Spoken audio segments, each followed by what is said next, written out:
अस्सलाम वालेकुम तमाम व्यूवर्स, मैं हूं आपकी डॉक्टर।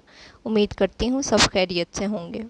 आज हम एक बहुत ही अहम और बहुत ही कॉमन टेस्ट पर बात करेंगे जो कि है कंप्लीट ब्लड काउंट। ये एक ऐसा टेस्ट है जो कि खून के मुख्तलिफ़ खुलियों को मैयर करता है, यानी रेड ब्लड सेल्स जो कि ऑक्सीजन कैरी करते हैं, वाइट ब्लड सेल्स जो कि क़ुव्वत मुदाफ़ियत में अहम किरदार अदा करते हैं और जिस्म में मुख्तलिफ़ बीमारियों और जरासीमों से लड़ते हैं। प्लेटलेट्स ऐसे खुलिये हैं जो खून जमाने में कलीदी किरदार अदा करते हैं। इस टेस्ट का मकसद क्या है, चलिए वो देखते हैं। ओवरऑल हेल्थ के मुतल्लिक बताता है, खून की कमी की तशख़ीस में मददगार होता है, खून में मौजूद इन्फेक्शन का पता देता है, खून की बीमारियों की तशख़ीस में मावन साबित होता है, किसी भी बीमारी की प्रोग्रेस देखने में हेल्प कर सकता है। मसलन इन्फेक्शन था, एंटीबायोटिक्स दी गई और अब इसका रिस्पांस इस टेस्ट में WBCs देखने से बखूबी लगाया जा सकता है। चलिए अब देखते हैं कि जो कॉम्पिटेंस ये टेस्ट मैयर करता है वो क्या है। इस टेस्ट के थ्रू हमें पता चलता है कि RBC काउंट क्या है, हीमोग्लोबिन कितना है, हेमाटोक्रिट क्या है, MCV, MCH, MCHC, ये तमाम इंडिसेस जो रेड सेल इंडिसेस कहे जाते हैं हमें कुछ बीमारियों की तरफ इशारा देते और पता देते हैं। टोटल वाइट सेल काउंट और फिर इसमें मुख्तलिफ़ खुलियों की मिकदार और फिर प्लेटलेट्स का क्या नंबर है। नॉर्मल वैल्यूज़ का पता होना ज़रूरी इसलिए है कि हमें उसको देखकर एबनॉर्मल वैल्यूज़ का अंदाज़ा हो सके। जैसा कि हम हीमोग्लोबिन और अनीमिया का जिक्र पिछली वीडियो में भी कर चुके हैं, इसी तरह WBC काउंट 4000 से 11000 तक नॉर्मल रेंज है। प्लेटलेट्स की मिकदार 1.5 लाख से 4.5 लाख होने चाहिए। अगर इससे कम है या इससे ज़्यादा है तो वो एबनॉर्मल काउंट किया जाएगा। इसकी इंटरप्रिटेशन कैसे हम करते हैं, तो आइए ये समझते हैं। अगर हीमोग्लोबिन या हेमाटोक्रिट डिक्रीज़ आ रहा है तो ये अनीमिया, ब्लड लॉस या क्रॉनिक डिजीज़ की तरफ इशारा है।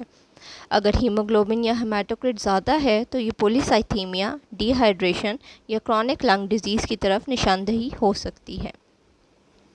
इसी तरह अगर टोटल ल्यूकोसाइट काउंट कम है तो ये viral infections, bone marrow disorders या कीमोथेरेपी की वजूहात की बिना पर हो सकता है। अगर यही TLC काउंट जो कि टोटल ल्यूकोसाइट काउंट है ज़्यादा है तो बैक्टीरियल इन्फेक्शन, इन्फ्लेमेशन, ल्यूकीमिया जो कि एक ब्लड डिसऑर्डर है उसकी तरफ इशारा दे सकता है। अब ज़रा सी बात कर लेते हैं डिफरेंशियल वाइट सेल्स पे और इनके खुलियों के ज़्यादा होने से कौन सी बीमारी की पॉसिबिलिटी हो सकती है। तो सबसे पहले हम बात करते हैं न्यूट्रोफिल्स। न्यूट्रोफिलिया यानी न्यूट्रोफिल्स की तादाद बढ़ जाना, ये बैक्टीरियल इन्फेक्शन और इन्फ्लेमेशन का पता देता है। लिम्फोसाइटोसिस में लिम्फोसाइट्स की तादाद कई गुना बढ़ जाती है जो कि वायरल इन्फेक्शन और कुछ ल्यूकीमियास का पार्ट है। इसी तरह इसिनोफिलिया यानी इसिनोफिल्स का बढ़ जाना एलर्जिक रिएक्शन या पैरासिटिक इन्फेस्टेशन का पता दे सकता है। इसी तरह बेजोफिलिया यानी बेजोफिल्स का बढ़ जाना माइलोप्रोलिफरेटिव डिसऑर्डर्स या एलर्जीज़ की तरफ इशारा है। इसी तरह से प्लेटलेट्स जो कि खून जमाने वाले खुलिये हैं, अगर कम हो जाएं तो वो डेंगू, ब्लीडिंग डिसऑर्डर्स या ITP की तरफ इशारा है। अगर प्लेटलेट्स बढ़ जाएं तो ये आयरन डेफिशिएंसी जिसमें रिएक्टिव थ्रोम्बोसाइटोसिस होता है। सर्जरी के बाद में कुछ प्लेटलेट्स की मिकदार बढ़ जाती है क्योंकि ब्लीडिंग हो सकती है। वहाँ पे जो वुंड हीलिंग है, खून जमाने वाला जो प्रोसेस चल रहा है, उसमें प्लेटलेट्स बॉडी खुद ही कुदरती निज़ाम के तौर पे बढ़ा देती है। इस तरह इन्फेक्शन में भी प्लेटलेट्स का ज़्यादा होना आम बात है। CBC की हमने ये चंद फ़वाइद और ये चंद चीज़ें तो देख ली। अब इसके बारे में हम बात करते हैं कि इस टेस्ट से हमें फ़ायदा क्या होगा। तो इसके फ़वाइद चंद देखिए हैं। ये सिंपल टेस्ट है, जल्दी हो जाने वाला टेस्ट और इसका रिज़ल्ट हाथ के हाथ मिल जाता है। ओवरऑल हेल्थ के बारे में बहुत अच्छा क्लू देता है। चंद डिजीज़ जैसे अनीमिया ही देख लें, इसके मुतल्लिक बहुत अच्छी इन्फॉर्मेशन दे देता है। और सबसे अच्छी बात, सस्ता तरीन टेस्ट है।